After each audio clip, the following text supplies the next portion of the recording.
നിങ്ങൾ ഈ വീഡിയോ നിർബന്ധമായും കാണണം. അപൂർവം ചില വീഡിയോകളിലെ പ്രിയപ്പെട്ടവരെ ഞാനിങ്ങനെ പറയാറുള്ളൂ. അങ്ങനെ ഞാൻ പറഞ്ഞ് ചെയ്ത വീഡിയോകൾ കണ്ട നിങ്ങൾ ആരും നിരാശപ്പെട്ടിട്ടില്ല. എന്നെ വിളിച്ച് ഒരുപാട് പേർ പറഞ്ഞിട്ടുണ്ട്. അതുകൊണ്ട് ആമുഖം ഇതാണ്: നിങ്ങൾ കാണണം ഈ വീഡിയോ. ഇത് നിങ്ങളെ ഞെട്ടിക്കും. ഒരു സിനിമാ കഥയെ വെല്ലുന്ന ചില സംഭവങ്ങൾ ഞാൻ നിങ്ങളോട് പറയുകയാണ്. എന്തുകൊണ്ട് പറയുന്നു എന്ന് ചോദിച്ചാൽ, നമ്മൾ ഓരോരുത്തരും വലിയ പ്രതിസന്ധിയിലാണ്. ആ പ്രതിസന്ധി എങ്ങനെ ഉരുവം കൊണ്ടുവന്നു എന്നറിയാൻ നിങ്ങളിത് കാണണം. വീണ്ടും ഞാൻ അഭ്യർത്ഥിക്കുന്നു, ഈ വീഡിയോ അവസാനം വരെ കാണണം. കോവിഡ് ഓർമ്മയുണ്ടല്ലോ. നമ്മളെല്ലാം അടച്ചുപൂട്ടപ്പെട്ട് സ്വന്തം വീട്ടിൽ തടവുകാരെ പോലെ കഴിഞ്ഞ, ഭയജനകമായ മരണം എപ്പോൾ വരുമെന്ന് ഭയന്ന് കഴിഞ്ഞ കാലം. ഒരുപാട് പേർ മരിച്ചു അല്ലേ? എല്ലാ ദിവസവും മനുഷ്യർ മരിക്കുന്ന വാർത്തകൾ, നദികളിലൊക്കെ ജഡങ്ങൾ ഒഴുകുന്നു എന്നുള്ള വാർത്തകൾ പ്രചരിപ്പിക്കപ്പെട്ടു.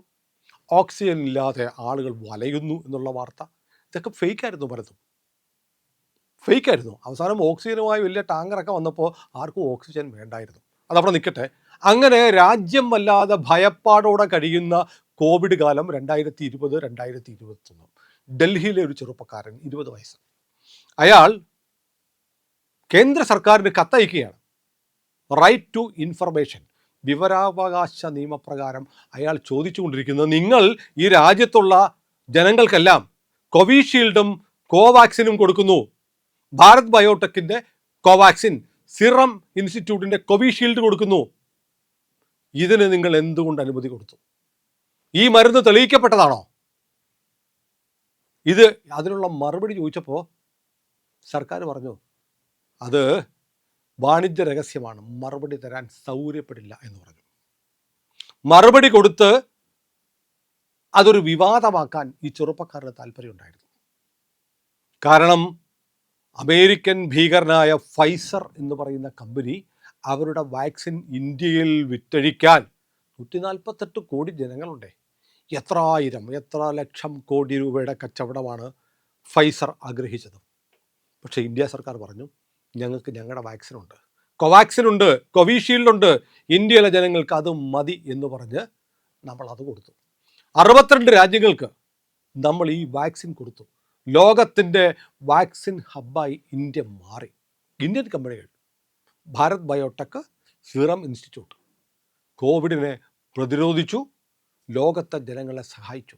ഫൈസർ തകർന്നുപോയി. വിവരാവകാശ പ്രവർത്തകർ, പൊതുതാൽപര്യ ഹർജിക്കാർ എന്നൊക്കെ പറഞ്ഞ് കുറേ ആളുകൾ നമ്മുടെ രാജ്യത്തുണ്ട്. ഒരു പുതിയ സംവിധാനം ആരംഭിച്ച് കോടതികളും സർക്കാരും ആരംഭിച്ചു കൊടുത്തപ്പോൾ അതിലൂടെ സ്വന്തം താല്പര്യങ്ങൾ നടപ്പാക്കാൻ ശ്രമിക്കുന്ന, അങ്ങനെ കോടികൾ ഉണ്ടാക്കുന്ന ആളുകൾ നമ്മുടെ രാജ്യത്ത് RTI വോളണ്ടിയർമാർ, ആക്ടിവിസ്റ്റുകൾ, ബില്ല് കൊടുക്കുന്നവർ, പബ്ലിക് ഇൻട്രസ്റ്റ് ലിറ്റിഗേഷൻസ് കൊടുക്കുന്നവരായിട്ട് ഉണ്ട്. ഒത്തിരി പൈസ ഉണ്ടാക്കുന്നത് ബ്ലാക്ക് മെയിലിംഗ് ആണ്. ഒരു പുതിയ പദ്ധതി വന്നാൽ ഉടനെ RTI ബിൽ, അതൊരു ട്രെൻഡാണ്. ഇനി അവിടെ നിൽക്കട്ടെ, നമുക്കിനി അമേരിക്കയിലേക്ക് പോകാം.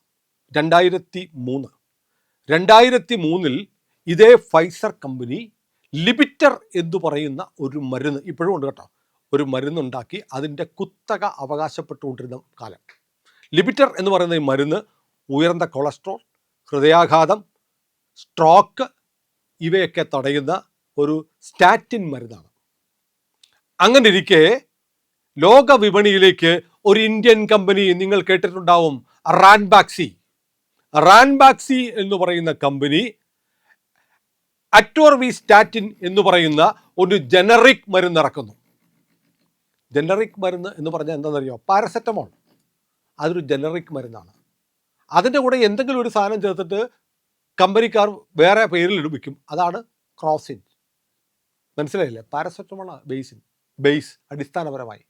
അപ്പോൾ പാരസെറ്റമോളിന് എല്ലായിടത്തും ഒരേ വിലയെ വാങ്ങാൻ പറ്റുള്ളൂ. അതുകൊണ്ട് പാരസെറ്റമോൾ വിറ്റാൽ ലാഭം കിട്ടാതിരിക്കുന്നതുകൊണ്ട് എന്തെങ്കിലും ഒരു ചെറിയ ഇൻഗ്രീഡിയൻ്റ് അതിനകത്ത് ചേർക്കും, ഒരാവശ്യമില്ലാത്തതാണ്, എന്നിട്ട് വേറൊരു പേരിടും, ഡോളോ എന്നൊക്കെ പറയും. എല്ലാം പാരസെറ്റമോളാണ്. പക്ഷേ സ്വകാര്യ കമ്പനികൾ വേറെ പേരിൽ അത് ഉണ്ടാക്കുമ്പോൾ അതിന് വേറെ പേരിട്ട് വേറെ വില, അവർക്ക് തീരുമാനിക്കുന്ന ഇഷ്ടമുള്ള വില വാങ്ങാൻ കഴിയും. അപ്പോൾ ജനറിക് മരുന്നുകൾ, നമ്മുടെ ജനൌഷധി മരുന്നുശാലകളിൽ കിട്ടുന്നത് ജനറിക് മരുന്നുകളാണ്. അതുകൊണ്ടാണ് അതിന് വില കുറവ്. ജനറിക് മരുന്നുകൾക്ക് സർക്കാർ നിശ്ചയിച്ച വിലയെ വാങ്ങാൻ പറ്റൂ. അപ്പോൾ ഫൈസറിൻ്റെ ലിപിറ്ററിന് ബദലായി ജനറിക് മരുന്നായ അറ്റോർവാസ്റ്റാറ്റിൻ വരുന്നു എന്ന് പറഞ്ഞാൽ ലിപിറ്ററിൻ്റെ 10 വിലയ്ക്ക് ഇത് വാങ്ങാം. ഇന്ത്യൻ കമ്പനിയാണ്. ഫൈസർ വരണ്ടുപോയി. റാൻബാക്സിയെ കുറിച്ച് പറയണം. രൺബീർ സിംഗും ഗുർബാക്സ് സിംഗും ചേർന്ന് തുടങ്ങിയ ഇന്ത്യൻ കമ്പനി. അവർ രണ്ടുപേരുടെയും പേരിൻ്റെ റാൻ പിന്നെ ബാക്സ് ഇത് ചേർത്തിട്ടാണ് റാൻബാക്സി എന്നുള്ള പേരുണ്ടാക്കിയത്. ഈ കമ്പനി അമേരിക്ക ഉൾപ്പെടെ ലോകത്തെല്ലാ രാജ്യങ്ങളിലേക്കും മരുന്നുകൾ അയക്കുന്ന ലോകത്തിലെ പ്രധാനപ്പെട്ട ഒരു ഫാർമ കമ്പനിയായിട്ട് വളരെ പെട്ടെന്ന് വളർന്നു. നല്ല പ്രോഡക്റ്റ്സ് ആയിരുന്നു. അങ്ങനെ ഇരിക്കുമ്പോൾ ഈ കമ്പനിയിൽ ദിനേശ് താക്കൂർ എന്ന് പറയുന്ന ഒരാൾ കമ്പനിയിൽ ഉദ്യോഗസ്ഥനായിട്ട് വരുന്നു. ഹൈദരാബാദിലെ ഒസ്മാനിയ യൂണിവേഴ്സിറ്റിയിൽ നിന്ന് കെമിക്കൽ എഞ്ചിനീയറിംഗ് പാസ്സായി വന്ന 10 വർഷക്കാലം അമേരിക്കൻ കമ്പനിയായ ബിസ്റ്റൽ മയേഴ്സ് സ്കിബ് എന്ന് പറയുന്ന BMS എന്ന് പറയുന്ന കമ്പനിയിൽ ജോലി എടുത്തതിന് ശേഷം ഇയാൾ റാൻബാക്സിയിലേക്ക് വരുന്നു. അമേരിക്കൻ കമ്പനിയിൽ ജോലി എടുത്തതിന് ശേഷം ദിനേശ് താക്കൂർ റാൻബാക്സിയിൽ വന്ന് ജോയിൻ ചെയ്യുന്നു ജോലിക്ക്. അയാളെ റാൻബാക്സി എന്ത് ചെയ്തു? ഡയറക്ടർ ഗ്ലോബൽ ഹെഡ്, ലോകം മുഴുവനുള്ള റാൻബാക്സിയുടെ പ്രവർത്തനങ്ങളുടെ ചുമതലക്കാരനാക്കുന്നു. Research, information and public management എന്നുള്ള ചുമതല കൊടുത്ത് ഇയാളെ നിയമിക്കുന്നു. സത്യത്തിൽ ഇയാളൊരു ട്രോജനായിരുന്നു. അമേരിക്കൻ ഫാർമ കമ്പനി ഇന്ത്യൻ കമ്പനിയിലേക്ക് കടത്തിവിട്ട ഒരു ട്രോജനായിരുന്നു ദിനേശ് താക്കൂർ എന്ന് പലരും പറയുന്നുണ്ട്. ഇയാൾ അവിടെ ജോലി ഇയാൾ ചെയ്തത് റാൻബാക്സി കമ്പനി ഡാറ്റ ഫാൾസിഫൈ ചെയ്യുന്നു, ഡാറ്റയിൽ ചില കുഴപ്പങ്ങൾ, ക്രമക്കേടുകൾ കാണിക്കുന്നു എന്ന് കണ്ടെത്തി. എന്നിട്ട് 2005 രാജിവെച്ചു. ജോയിൻ ചെയ്ത് 3 വർഷം കഴിഞ്ഞ് രാജിവെച്ചു. 2003 ഈ ഫൈസറിന് ബദലായിട്ടുള്ള ലിപിറ്ററിന് ബദലായിട്ടുള്ള അറ്റോർവാസ്റ്റാറ്റിൻ വിപണിയിൽ ഇറങ്ങുന്നത്. ഫൈസർ ഏതാണ്ട് തകർന്നുപോയി. ഫൈസറിൻ്റെ മാർക്കറ്റ് പോയി. റാൻബാക്സി പിടിച്ചെടുത്തു. ആ സമയത്താണ് ദിനേശ് താക്കൂർ ഈ കമ്പനിയിൽ വരുന്നത്. 2 വർഷം കൊണ്ട് രാജിവെച്ച് പുറത്തിറങ്ങിയിട്ട് ഇയാൾ ചെയ്തത് അമേരിക്കൻ ഡ്രഗ്സ് അതോറിറ്റിയിൽ പരാതി കൊടുക്കുന്നു. റാൻബാക്സി ഒരുപാട് ഡാറ്റ ക്രമക്കേടുകൾ കാണിക്കുന്നുണ്ട്. ഞാൻ ആ ചുമതലയിലിരുന്ന കാരണം എൻ്റെ കംപ്ലീറ്റ് ഡോക്യുമെൻ്റ് ഉണ്ട്. അവിടെ ഇരുന്ന് അയാൾ ചോർത്തിയെടുത്ത മുഴുവൻ ഡോക്യുമെൻറ്റുകളും. റാൻബാക്സി ഡാറ്റ ഫാൾസിഫൈ ചെയ്തത് ശരിയാണെന്നല്ല ഞാൻ പറയുന്നത്. പക്ഷേ ഒരു സ്പൈ, ഒരു ചാരൻ അവിടെ കയറി ഈ രഹസ്യങ്ങൾ മുഴുവൻ കോപ്പിയെടുത്ത് അമേരിക്കൻ അധികൃതർക്ക് കൊടുത്തു. 8 വർഷം കേസ് നടന്നു. 8ാമത്തെ വർഷം റാൻബാക്സി തോറ്റുപോയി. 2800 കോടി രൂപ പിഴ അടയ്ക്കേണ്ടി വന്നു. കമ്പനി താളം തെറ്റി. കമ്പനി തകർന്നുപോയി. അറ്റോർവാസ്റ്റാറ്റിൻ എന്നുള്ള മരുന്നിൻ്റെ ഉൽപ്പാദനം നിന്നു. അതൊരു ജപ്പാൻ കമ്പനി റാൻബാക്സി ഏറ്റെടുത്തു. പിന്നീട് സൺ ഫാർമയുടെ കയ്യിലെത്തി. ഇപ്പോൾ റാൻബാക്സി ഇല്ല. ഒരു കാലത്ത് നിങ്ങൾ കേട്ടിട്ടുണ്ടോ റാൻബാക്സി എന്നുള്ള പേര്? റാൻബാക്സി തകർന്നുപോയി. ആര് തകർത്തു? എങ്ങനെ തകർന്നു എന്ന് ചോദിച്ചാൽ ദിനേശ് താക്കൂർ തകർത്തു. ഒരു ഇന്ത്യൻ കമ്പനിയെ, ഇയാൾ അമേരിക്കൻ പൗരത്വമുള്ള ആളാണ് ദിനേശ് താക്കൂർ. അമേരിക്കൻ പൗരത്വമുള്ള ആൾ അമേരിക്കൻ കമ്പനികൾക്ക് വേണ്ടി ഇത് ചെയ്തു എന്ന് പറഞ്ഞാൽ ഒട്ടും അതിശയോക്തിയില്ല. അമേരിക്ക അങ്ങനെയാണ്. അമേരിക്കൻ കമ്പനികൾ അങ്ങനെയാണ്. കൂട്ടത്തിലുള്ളവനെ, ഇന്ത്യൻ കമ്പനികളെ തകർക്കാൻ ഇന്ത്യക്കാരനെ തന്നെ ഉപയോഗിക്കും. അങ്ങനെ തകർത്തു. എന്നിട്ടോ ദിനേശ് താക്കൂറിന് $48.6 മില്യൺ സമ്മാനം കൊടുത്തു. വിസിൽ ബ്ലോവർ, അതായത് ഒരു കമ്പനിയിലെ കുഴപ്പം കണ്ടുപിടിച്ച ആളെന്ന നിലയിൽ വലിയ ഫണ്ട് കൊടുത്തു. $48.6 മില്യൺ സമ്മാനം കൊടുത്തു. അങ്ങനെ ഫൈസറിൻ്റെ എതിരാളി ഇല്ലാതായി. അമേരിക്കൻ താല്പര്യം ജയിച്ചു. 2018 ആയപ്പോൾ ഈ താക്കൂർ ഫാമിലി ഫൗണ്ടേഷൻ TFF എന്ന് പറഞ്ഞൊരു സംഘടന ഉണ്ടാക്കി. എന്നിട്ട് പൊതുജന ആരോഗ്യം, സിവിൽ ലിബർട്ടീസ്, ആളുകളുടെ മൗലികാവകാശങ്ങൾ സംരക്ഷിക്കാൻ പ്രവർത്തിക്കുന്നവർ എന്ന് വെച്ചാൽ ആക്ടിവിസ്റ്റുകൾ, പിന്നെ ജേർണലിസ്റ്റുകൾ, ഇവർക്കെല്ലാം ഫണ്ട് കൊടുക്കാൻ തുടങ്ങി. ജോർജ് സോറോസ് ചെയ്യുന്ന അതേ പണി Indian company Thakur family foundation fund കൊടുക്കാൻ തുടങ്ങി. ഫണ്ട് കൊടുത്ത് അങ്ങനെ ഒരുപാട് പേർക്ക് ഫണ്ട് കൊടുത്തു. അതിൽ വലിയൊരു തുകയുടെ ഫണ്ട് ആദ്യം ഞാൻ പറഞ്ഞ ചെറുപ്പക്കാരനല്ലേ, കോവിഡ് കാലത്ത് എന്തുകൊണ്ട് കോവാക്സിൻ, എന്തുകൊണ്ട് കോവിഷീൽഡ് എന്നൊക്കെ പറഞ്ഞ് ഇന്ത്യൻ മരുന്ന് കമ്പനികളെ തടഞ്ഞ് ഫൈസറിന് വഴിയൊരുക്കാൻ വേണ്ടി റൈറ്റ് ടു ഇൻഫർമേഷൻ ഉപയോഗിച്ച ആ 20 വയസ്സുകാരൻ ചെറുപ്പക്കാരന് TFF വലിയ തുകയുടെ ലക്ഷങ്ങളുടെ ഒരു ഗ്രാൻഡ് കൊടുത്തു. Public health reporting. കാരണം നമ്മുടെ കോവിഷീൽഡും കോവാക്സിനും ഒക്കെ മോശമാണെന്ന് റിപ്പോർട്ട് ചെയ്തില്ല. പത്രങ്ങളിലൊക്കെ വാർത്ത വന്നില്ലേ, ഇന്ത്യൻ വാക്സിൻ എടുത്തവർക്കൊക്കെ വലിയ ആരോഗ്യ പ്രശ്നങ്ങൾ എന്നൊക്കെ വാർത്ത വന്നിട്ട് ഇത് ഞാനും നിങ്ങളൊക്കെ ചത്തുപോയല്ലോ അല്ലേ. നമ്മൾ വാക്സിൻ എടുത്താൽ നമുക്ക് ഗുരുതരമായ ആരോഗ്യ പ്രശ്നങ്ങളൊക്കെ വാർത്ത വന്നു.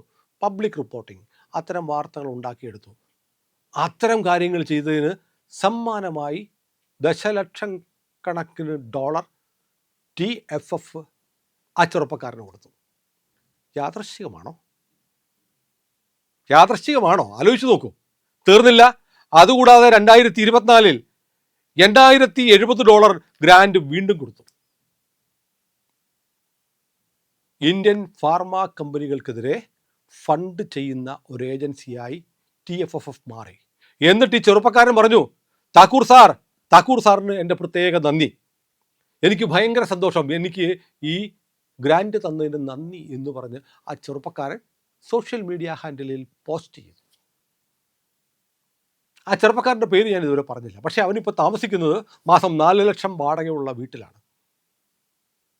ഡൽഹിയിലെ ഏറ്റവും വലിയ സമ്പന്നർ താമസിക്കുന്ന ഗ്രേറ്റർ കൈലാഷിലെ 10,000 സ്ക്വയർ ഫീറ്റ് ഉള്ള വീട്ടിൽ 4 ലക്ഷം രൂപ മാസ വാടകയ്ക്ക് താമസിക്കുകയാണ്. അറിയപ്പെടുന്ന വരുമാനം ഒന്നുമില്ല, തൊഴിലൊന്നുമില്ല.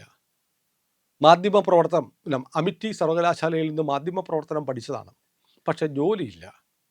അൽ ജസീറ പോലെയുള്ള ഇന്ത്യ വിരുദ്ധ ഇസ്ലാമിക മാധ്യമങ്ങൾക്ക് ഫ്രീലാൻസായിട്ട് ലേഖനങ്ങൾ എഴുതി കൊടുക്കാറുണ്ട്. പിന്നെ ഉള്ളത് ഈ പണിയാണ്, റൈറ്റ് ടു ഇൻഫർമേഷൻ. ഫണ്ട് വരും. അപ്പോൾ പിന്നെ 4 ലക്ഷം രൂപയുടെ വീട്ടിൽ താമസിച്ചാൽ എന്താ?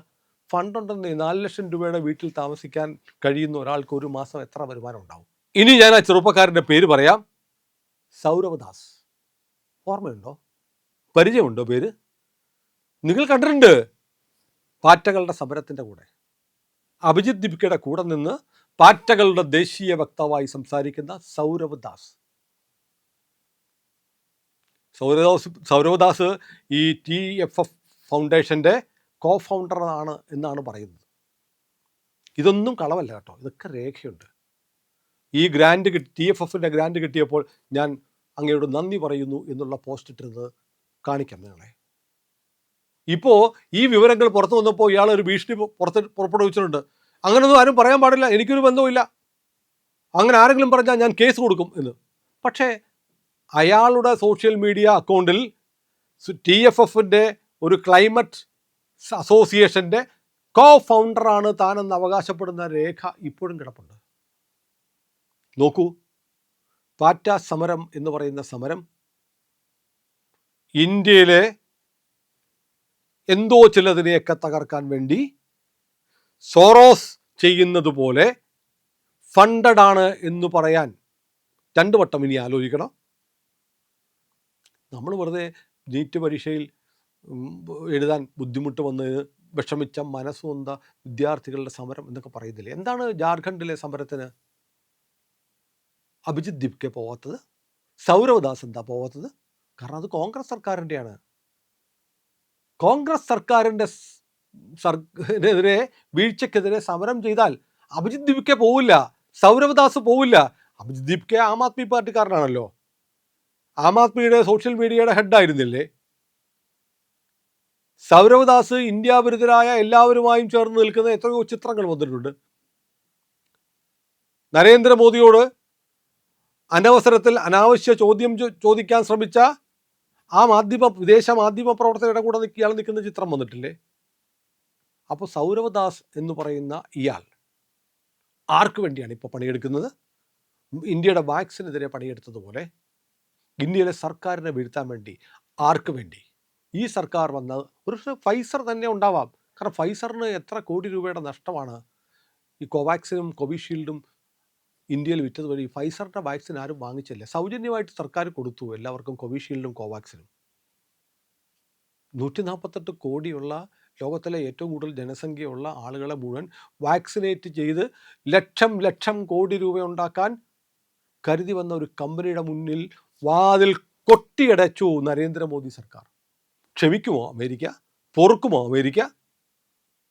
എങ്ങനെയാണ് അവർ റാൻബാക്സിയെ തകർത്തതെന്ന് ഞാൻ പറഞ്ഞല്ലോ. അതുപോലെ ഈ രാജ്യത്ത് അമേരിക്കൻ താല്പര്യങ്ങൾ സംരക്ഷിക്കാൻ വേണ്ടി നിലവിലുള്ള സർക്കാരിനെ അട്ടിമറിക്കാൻ വേണ്ടി ഇറക്കിയിരിക്കുന്ന ഒരു ട്രോജൻ കുതിരയാണ് ഇപ്പോൾ സൗരവ് ദാസ് എന്ന് ആരെങ്കിലും സംശയിച്ചാൽ അവരെ കുറ്റം പറയാൻ പറ്റില്ല. ഇതൊക്കെ പബ്ലിക് ഡൊമൈനിലുള്ള കാര്യങ്ങളാണ്. നിഷ്കളങ്കമൊന്നും അല്ലെന്നേ പാറ്റാ സമരം. ഇത് മനസ്സിലാക്കണം, ഇത് പ്രചരിപ്പിക്കണം, ഇത് പറയണം. അതിനു വേണ്ടിയിട്ടാണ് പ്രിയപ്പെട്ടവരെ നമ്മുടെ മാധ്യമങ്ങളൊന്നും പറയില്ല. അതുകൊണ്ട് ഞങ്ങളിത് പറയും. കാരണം ഈ രാജ്യമാണ് പരമപ്രധാനം. രാജ്യത്തിന് വേണ്ടിയാണ് ഞങ്ങൾ നിലകൊള്ളുന്നത്. Nation first. അതിന് ഒരു കോംപ്രമൈസും ഇല്ല. നരേന്ദ്രമോദിക്ക് വേണ്ടിയിട്ടല്ല, ഇന്ത്യക്ക് വേണ്ടിയാണ് സംസാരിക്കുന്നത്. ഭാരതം നമ്മുടെ അമ്മയാണ്. ഈ രാജ്യത്തെ തകർക്കാൻ ഒരു ശക്തിയെയും അനുവദിക്കരുത്. അതുകൊണ്ട് ഈ ദൗത്യം ഞങ്ങൾ ഏറ്റെടുത്തുകൊണ്ടേയിരിക്കുകയാണ്. നിങ്ങളും കൂടെ ഉണ്ടാവണം. ഇന്ത്യ ലൈവ് സബ്സ്ക്രൈബ് ചെയ്തിട്ടില്ലെങ്കിൽ ഉറപ്പായിട്ടും ഇപ്പോൾ തന്നെ ചെയ്യണേ.